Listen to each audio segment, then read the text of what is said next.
خێزانی بەختەوەر کۆمەڵگای بەختەوەر بەرهەم دەهێنێت. ئەمە ناونیشانی ئەو ئاهەنگە بوو کە مەڵبەندی پێنجی ڕانی کۆمەڵی ئیسلامی بۆ ئەو خێزانانەی ساز کردبوو کە لە سەرەتای ساڵی 2016ەوە پرۆسەی هاوسەرگیریان ئەنجام داوە.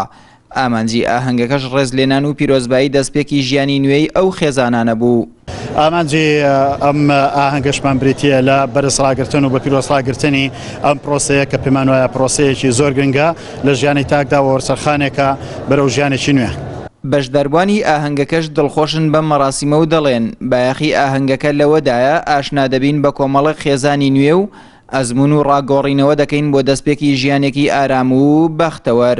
خۆی گرنگی ئەو ئاهەنگە شتێکی زۆر جوانە بۆ بینینی هەموو لایەک و ئیدی بۆ دەرکەوتنی هەموو لایەک و بۆ ناسینیش و تعارفی زیاتر. بەلای خۆم و خێزانمەوە سوپاس بۆ مەڵبەندی ڕانی کۆمەڵی ئیسلامی دەکەم کە هەستا بە سازانی ئەو مەراسیمە بۆ تازە ئەو کە خێزانیان پێکەوە ناوە.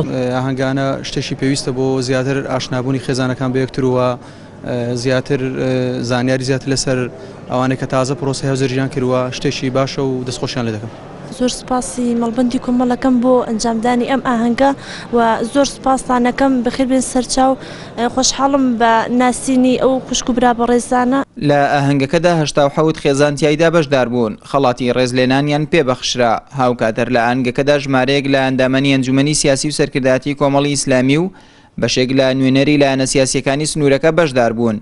لە ئاهەنگەکەشدا وتاری مامۆستا عەلی باپیر ئەمیری کۆمەڵی ئیسلامی خوێندرایەوە کاتیایدا باسی لە گرنگی و گەورەی خێزان کرد و ئومێدی ژیانێکی کامەرانی بۆ ئەو خێزانانە خواست. هەر لە ئاهەنگەکەدا ئەو کەساتیانەش خەڵات کران کە لە پێکێنانی پرۆسەی هاوسەرگیریدا ڕۆڵیان هەبووە. ئاراز ڕەسوڵ، کەناڵی ئاسمانی پەیام، ڕانیە.